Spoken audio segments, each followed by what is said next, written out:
बिस्मिल्लाहिर्रहमानिर्रहीम। अस्सलाम वालेकुम नाज़रीन, आप यूट्यूब और फेसबुक चैनल देख रहे हैं।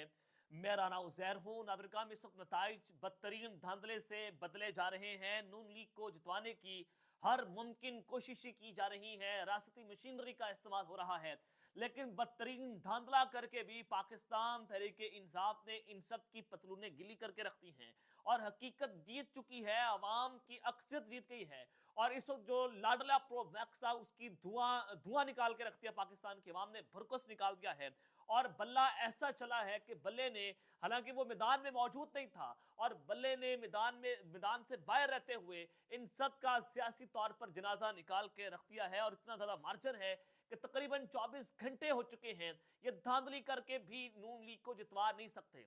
तो उस सब के अंदर कुछ बड़ी खबरें लेकर आपकी खिदमत में हाजिर हुआ हूं कि मुल्क भर में रेड अलर्ट जारी हो चुका है। इस वक्त ये खबरें चल रही हैं इंटरनेशनल मीडिया पर कि ट्रूप्स जो हैं उनकी नकलो हरकत शुरू हो चुकी है। पाकिस्तान में गैर जो मामूली हरकत देखी जा रही है और कुछ बड़ा हो सकता है, बड़ी अनहोनी की जानिब काम बढ़ रहा है और मार्शल लॉ के खतरात इस वक्त मंडलाना शुरू हो चुके हैं।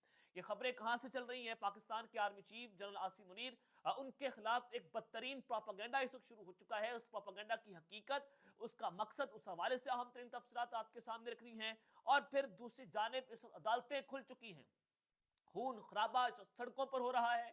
और मानसरा से जो इस खबरें आ रही हैं इंतहाई खौफनाक हैं। पंजाब की सूरत हाल, केपी की सूरत हाल क्या है और अब अदालतें खोलने का मकसद क्या है, उस पर बात करना इस वक्त बहुत जरूरी है कि पाकिस्तान तहरीक इंसाफ ने मैच अब आखिरी पोजीशन पर लाकर खड़ा कर दिया है और फौज के सुप्रीम कमांडर जो हैं वो भी इस वक्त मैदान में कूद पड़े हैं और उन्होंने भी इस वक्त गेम और काया पलट के रख दी है। उनका बयान इस वक्त बड़ा इंपॉर्टेंट है, उस हवाले से भी कुछ अहम तरीन तफसीलात हैं। लेकिन अगर आपने चैनल को सब्सक्राइब नहीं किया, चैनल को सब्सक्राइब कर लें, बेल आइकन को दबा दें, आने वाली तमाम तर अपडेट्स आपकी खिदमत में बर वक्त पेश होती रहें। नाज़रीन, सबसे पहले तो रेहाना इम्तियाज डार साहिबा जो हैं वो कल रात और आज सुबह तक तकरीबन 30,000 से 50,000 वोटों की लीड से जीत रही थी। अब 50,000 वोटों की लीड से, और अब खबर यह आ रही है कि ख्वाजा आसिफ साहब को वहां से जितवा दिया गया है। पिछली बार भी ये शख्स फोन कॉल करवाकर जो है वो एमएनए बना था। अब रेहाना इम्तियाज डार ने कल इनकी सियासत का जनाजा निकाल दिया, बुटों की सियासत खत्म हो गई और अब ख्वाजा आसिफ साहब जो है वहां पर बदतरीन दाखिला करके जीत चुके हैं। और फिर आपने नवाज शरीफ साहब की सीट देखी है NA 130 की, वहां पर डॉक्टर यास्मीन राशिद साहिबा सुबह तक जीती हुई थी, लेकिन एक बदतरीन धांधली हुई और आपने देखा कि जो NA 47 जो फॉर्म 47 आया उसमें बाकी तमाम तर पार्टीज के वोट को सिफर करके नवाज शरीफ को जो है वो जितवा दिया गया डॉक्टर यास्मीन राशिद साहब के मुकाबले में। और वहां पर भी ये सूरत हाल है जहां पर लतीफ खोसा साहब ने कहा है कि नवाज शरीफ की डॉक्टर यास्मीन के मुकाबले में जीत मुतराजा है। उन्होंने जियो न्यूज के प्रोग्राम में गुफ्तगू करते हुए कहा है कि हम बगैर किसी बैसाखी की हुकूमत बनाने में कामयाब हो जाएंगे, नून लीग हुकूमत नहीं बना सकती, नवाज शरीफ वापस जाएंगे, नून लीग की कोई अक्सरियत नहीं है। नवाज शरीफ ये कहते हैं कि वापस जाएंगे, मुझे क्यों बुलाया, नून लीग की कोई अक्सरियत इस वक्त मौजूद नहीं है, ना मरकज में ना पंजाब में ये लोग हुकूमत नहीं बना सकते। ये जनाब पाकिस्तान तहरीक इंसाफ की जानिब से दावा इस वक्त सामने आ चुका है। और फिर आज निगरान वज़ीर इत्तलात बड़े जो है उस वक्त मुझे नाराज लग रहे थे, परेशान लग रहे थे, घबराहट है। चीफ इलेक्शन कमिश्नर रात 11 बजे जो है वो निकले विदाउट एनी प्रोटोकॉल, फिर अकबी दरवाजे से, पीछे वाले दरवाजे से चीफ इलेक्शन कमिश्नर जो है वो अपने दफ्तर में रात 2 बजे आए, जिसके बाद फिर RO ऑफिस से मीडिया को निकाल दिया गया, PTA के तमाम तरह उम्मीदवारों को यहाँ से निकाल दिया गया। और फिर जो हाल वहां पर आपने देखा कि कल रात 2 बजे के बाद काया पलटना शुरू हुई कि वो पाकिस्तान तहरीक इंसाफ जो तकरीबन 160 से 170 सीटों पर क्लीन स्वीप कर रही थी, उस पाकिस्तान तहरीक इंसाफ को जो लैंडस्लाइड विक्ट्री थी, जहां पर 50,000 तक वोटों की लीड से PTA जीत रही थी, वहां से जनाब उनको हरवा दिया गया। ये पूरी कौम देख रही है। फॉर्म 45 PTA के उम्मीदवारों के पास मौजूद है, जिसकी बुनियाद पर वो हाई कोर्ट में जाकर जो है इन फैसलों को चैलेंज करेंगे और फिर पाकिस्तान तहरीक इंसाफ मजीद यहां से कुछ बड़े सरप्राइजेस भी दे सकती है। निगरान वज़ीर दाखिला गौहर एजाज जो है उन्होंने भी गुफ्तगू की है, प्रेस कॉन्फ्रेंस की। उन्होंने कहा कि कौम को मुबारकबाद देता हूं कि हमने इंतखाबात 2024 करवाने में हम कामयाब हो चुके हैं। उम्मीद है जो भी हुकूमत बनेगी वो पाकिस्तान का सोचेगी। चले वो तो पाकिस्तान का सोच लेगी, आपने कितना पाकिस्तान का सोचा? आप गैर आईनी और गैर कानूनी तौर पर पाकिस्तान पर मुसल्लत रहे, आप पर तो आर्टिकल 6 लगता है, आपको सीधी फांसियों की सजा होती है अगर पाकिस्तान में आइन और कानून की जो है वो यहाँ पर हुकूमत आ रही है। यहाँ पर आइन और कानून अगर जीत जाए तो आप लोगों को फांसी देने से कोई नहीं रोक सकता। कल मोबाइल फोन सर्विसेज बंद थी, कल इंटरनेट सर्विसेज बंद थी, पूरे पाकिस्तान ने देखा, लेकिन उन्होंने उससे भी इनकार कर दिया कि जनाब ये आसान फैसला नहीं था, अगर ये फैसला दोबारा भी करना पड़ा तो कौम के बच्चों की खातिर ऐसा फैसला करेंगे। अब भाई इंटरनेट को बंद करने से ये कौम के बच्चों की खातिर कौन सा आपने ऐसा फैसला कर लिया, कौन सा आपने ऐसा तीर मार लिया है कि कौम के बच्चों की खातिर आपने बहुत बड़ी कुर्बानी दे दी है। और फिर मरियम नवाज जो है वो ये ट्वीट कर रही हैं कि नवाज शरीफ कुछ हलकों के हतमी नताइज मसूल होते ही जीत की तकरीर करेंगे, यानी कि वो तो इस वक्त विक्ट्री स्पीच करने की पोजीशन में आ चुके हैं। कल यही नवाज शरीफ जो है वो हार को तस्लीम करके अपने ऑफिस से बाहर चला गया था, रात को ये विक्ट्री स्पीच करने की पोजीशन में मौजूद थे, लेकिन इस नवाज शरीफ ने हार को तस्लीम किया और फिर वहां से निकल गए। अब ये काया पलटन जब शुरू हुई है तो मरियम नवाज ने कहा कि कल रात मीडिया का एक हिस्सा जानबूझकर गलत तासुर दे रहा था, नून लीग मरकज और पंजाब में सबसे बड़ी जमात बनकर उभर रही है। जनाब मरियम नवाज ने ट्विटर पर जो है अपना वो जारी कर दिया है।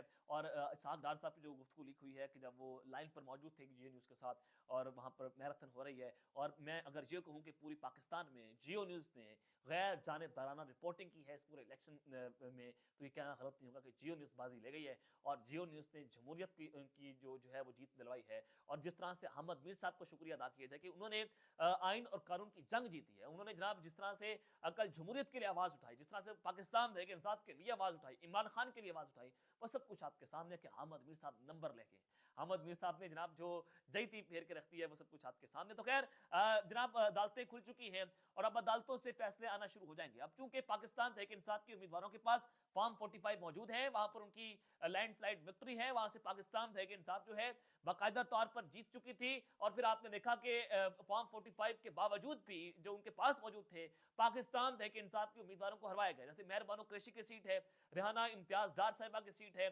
सरगोदा से जनाब एक सीट है मुनव्वर गौस साहब की, और फिर बहुत सारी सीटें हैं जहां पर नवाज शरीफ, मरियम नवाज, हमदा शहबाज, इन तमाम तर सीटों के ऊपर पाकिस्तान मुस्लिम लीग नवाज को जितवाया गया।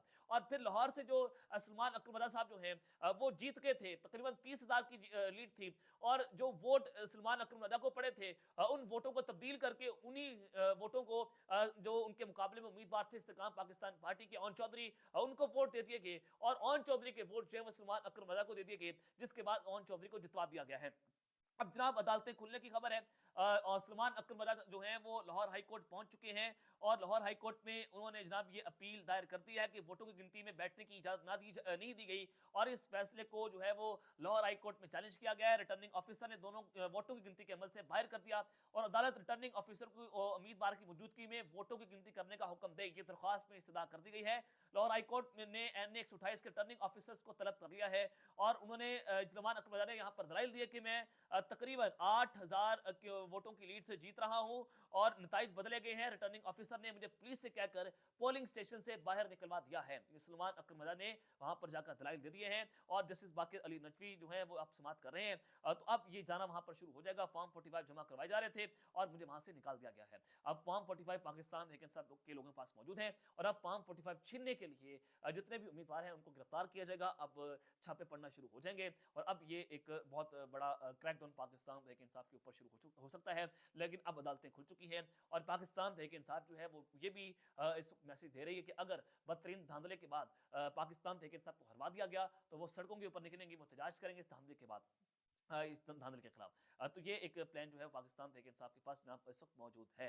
अब खैर जो खबरें हैं वो आपके सामने मैं रख देता हूँ कि पंजाब असम्बली में धांधली के बाद भी नून लीग 111 सीटें जीत रही है और पाकिस्तान तहरीक इंसाफ 108 सीटों पर जो है वो आगे है, तकरीबन 4 सीटें आगे हैं। ये जियो न्यूज़ के मुताबिक मैं आपको खबर दे रहा हूँ। और KPK में नून लीग पाकिस्तान तहरीक इंसाफ 81 और नून लीग 5 सीटों पर आगे है। और नेशनल असम्बली की बात करते हैं, कौमी असम्बली की, वहां पर इंडिपेंडेंट यानी कि पाकिस्तान तहरीक इंसाफ 76 सीटों पर और नून लीग 54 सीटों पर इस वक्त आगे है, यानी कि ये बहुत बड़ा मार्जिन है। और अगर आपको यहाँ पर ये खबर दे दूं कि कौमी हुकूमत बनाई जाएगी वफाक में, जो सूरत हाल आपको देखने को मिल रही होगी, हकाइक तो ये है कि पाकिस्तान तहरीक इंसाफ 2/3 से आगे ले चुकी है और धांधली के बाद जो है वो रिजल्ट को तब्दील कर दिया गया है। अब जो नजर आ रहा है वो ये है कि कौमी हुकूमत बनाई जाएगी और उस कौमी हुकूमत में पाकिस्तान तहरीक इंसाफ और PDM के दरमियान तकरीबन 1-2 सीटों का फर्क होगा, स्ट्रॉन्ग अपोजिशन होगी और यहाँ पर वफाक में जो हुकूमत बनाई जाएगी उसको पाकिस्तान तहरीक इंसाफ बहुत टफ टाइम दे जाएगी। और अब ये सूरत हाल आपके सामने, गेम आपके सामने कि इमरान खान जीत चुका है और अहमद मीर साहब ने ये भी बात कर दी है कि इस्टेब्लिशमेंट को ये खुले दिल से नताइज को तस्लीम करना चाहिए, वो मान लें कि वो हार गए हैं और इमरान खान जीत गया। कि जनाब यहाँ पर मोहम्मद मीर साहब जो हैं वो दावा यहाँ कर रहे हैं। अब खैर फ़ौज के सुप्रीम कमांडर जो हैं वो सारी सूरत-ए-हाल में मैदान में आ चुके हैं। सदर पाकिस्तान डॉक्टर आरिफ अलवी उनका इंतज़ार हमेशा से रहता था। तो उन्होंने एक मायने ख़ेज़ जो है वो ट्वीट कर दिया। उन्होंने कहा कि मुल्क भर में होने वाले आम इंतख़ाबात में पोलिंग के बाद भी नताइज आने का सिलसिला जारी है। अब से कुछ देर पहले जनाब उन्होंने तकरीबन 12 बजे जो है वो ये ट्वीट किया और जिसमें उस ट्वीट में उन्होंने कहा है कि अब तक जो है जो है वो सिलसिला जारी है नताइज आने का। और उन्होंने ये भी कहा कि अपने आप को गड़े में पाएँ तो हिकमत का तकाज़ा है कि अल्लाह से मदद माँगे और कम अज़ कम मज़ीद खुदाई बंद कर दें। ये जनाब डॉक्टर आरिफ अलवी साहब ने जहाँ पर मैसेज पहुँचाना था पहुँचा दिया है कि ये जो है आप मज़ीद खुदाई बंद कर दें, अल्लाह से मदद माँगें और आप ये समझें कि आप हार चुके हैं और अवाम जीत चुकी है। अवाम का रेले ने आपको बहा कर ले गए हैं और आपको समझ नहीं आ रहा कि अब करें तो करें क्या? अभी इतने बुकला गए हैं कि अब ये बड़े एक प्लान तरीके से जो है वो धांधली करके धांधली इनसे क्या नहीं धांधली इनसे नहीं हो रही। 50-60 हज़ार वोटों के ऊपर धांधली आप नहीं कर सकते जितनी लीड ये पाकिस्तान देखिए साहब जीत रही है। अब ये जो है वो नताइज को तब्दील कर रहे हैं यानी कि 80,000 अगर वोट हैं तो पाकिस्तान देखिए साहब उसके ऊपर कांटा लगाकर 60,000 कर देंगे। अगर नून लीग के 60,000 वोट हैं उसको कांटा लगाकर उस पर 80,000 कर देंगे। यानी कि इस तरह की धांधली जो है इस वक्त हो रही है और आप यहाँ से अंदाजा लगा सकते हैं कि ये फैसले हाई कोर्ट और सुप्रीम कोर्ट से उठ जाएंगे और पाकिस्तान तहरीक इंसाफ दोबारा हुकूमत बनाने में कामयाब हो जाएगी। अहमद मीर साहब यहाँ पर फिर दावा कर रहे थे कि जो ये सूरत हाल कर रहे हैं, जो जिस तरह से धांधली कर रहे हैं, ये मामला अदालतों के अंदर जाएगा और मुल्क में ये इंतशार फैलेगा, मुल्क में जानी कैफियत पैदा होगी। ये उन्होंने कहा कि मेरी पेशन को याद कर लें, लिख कर रख लें। यहाँ तक जो है उन्होंने ये बात कर दी है। अब जनाब मुल्क भर में मार्शल लॉ का खतरा बढ़ना शुरू हो चुका है। आर्मी चीफ के खिलाफ जो खौफनाक किस्म का प्रोपेगेंडा है वो भी शुरू हो गया है। मानसेरा से एक वीडियो सामने आई है, मैं आपको चलवा भी देता हूँ स्क्रीन के ऊपर कि वहाँ पर हालात इंतहाई ख़राब हो चुके हैं। मानसेरा जहाँ पर नवाज शरीफ साहब जो हैं वो हार गए जनाब आज़ाद उम्मीदवार से, पाकिस्तान तहरीक इंसाफ की हमायत याफ्ता उम्मीदवार से और वहाँ पे सूरत हाल ये है कि वही सूरत हाल जो 9 मई को आपको देखने को मिली वो सूरत हाल आपको मानसेरा में देखने को मिल सकती है। आप स्क्रीन के ऊपर जो है वो ये वीडियो मुलाहिज़ा फरमा भी सकते हैं। तो खैर अब मार्शल का खतरा किस तरह से है, बैनुल-अक़वामी media, international media, Indian media के ऊपर एक ही बात हो रही है कि ट्रूप्स की आमदोरफ्त हो रही है। टाइम्स जो दुनिया भर का क्रेडिबल इदारा है वो ये खबर दे रहा है कि पाकिस्तान की जो एस्टैब्लिशमेंट है वो हार गई है।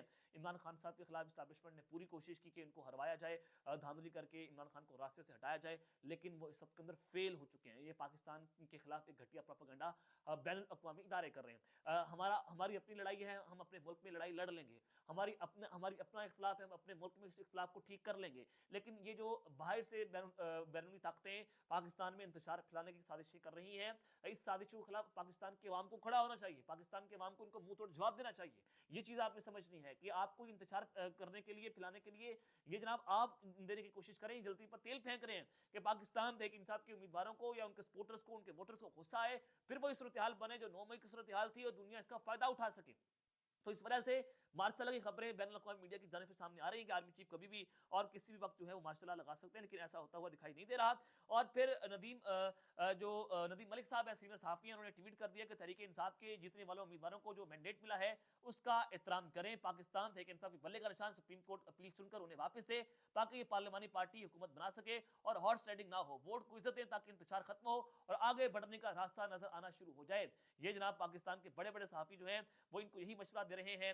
रऊफ क्लासरा साहब ने जो अहम तरीन बात कर दी है, उन्होंने कहा कि नवाज शरीफ को एस्टैब्लिशमेंट कंधों पर बैठकर वज़ीर-ए-आज़म पहुंचने का फैसला ले डूबेगा कि वो बने बनाए वज़ीर-ए-आज़म तो हैं, लेकिन दूसरी जानिब इमरान खान को लोगों ने एक ऐसा विक्टिम या मज़लूम के तौर पर देखा जो अपने से बड़ी और ताकतवर कुव्वतों के खिलाफ लड़ रहा था। मुकामी से लेकर आलमी ताकतें खिलाफ थी। इमरान खान को उनके मुखालफिन ने सियासी तौर पर खत्म करना है तो उन्हें दोबारा इक़्तिदार में आने दें, वरना वो एक डरावना ख्वाब बनकर अपने सियासी मुखालफिन को डराते रहेंगी। अवाम का इमरान खान से रोमांस सिर्फ इमरान खान के इक़्तिदार से ही खत्म हो सकता है और उसके अलावा ये उनका रोमांस खत्म नहीं हो सकता। पहले भी नवाज शरीफ ने 2022 में इक़्तिदार लेकर गलती की थी, अब 2024 में भी बहुत बड़ी गलती करेंगे। अगर पाकिस्तान तहरीक इंसाफ की हमायत याफ्ता आज़ाद उम्मीदवारों की मंडी से खरीद फरोख्त के जरिए नवाज शरीफ को वज़ीर-ए-आज़म बनाया गया तो लोगों की राय और मैंडेट का एहतराम होना चाहिए। इमरान खान की पार्टी ने तमाम तर मुश्किलात के बावजूद अच्छा परफॉर्म किया है। हमेशा मुल्क की सलामती और सियासी इस्तेहकाम दरकार है तो साथ रफीक वाला रास्ता अपनाना हुआ, क्योंकि ये बड़ी ग्रेस से सबसे पहले इन्होंने हार तस्लीम कर ली थी और नवाज शरीफ को साद रफीक से सबक सीखना चाहिए। शिकस्त मानकर आसिफ अलीदारी और इमरान खान को अलायंस बनाकर हुकूमत करने दें। ये जनाब जो है वो एक अंदर सोच पाई जा रही है जो मैंने आपको सामने रख दी है, लेकिन इमरान खान साहब जो हैं वो अलायंस में हुकूमत चलाने में वो कभी अलायंस नहीं करेंगे और ना वो इस पीपल्स पार्टी के साथ अलायंस इत्तेहाद करेंगे। तो ये अब तक की डिटेल मैंने आपके सामने रखनी है। अब तक इतना ही, अपना ख्याल रखिएगा और इस चंगा लाजमी ख्याल रखने वाले के बाद पाकिस्तान जिंदाबाद।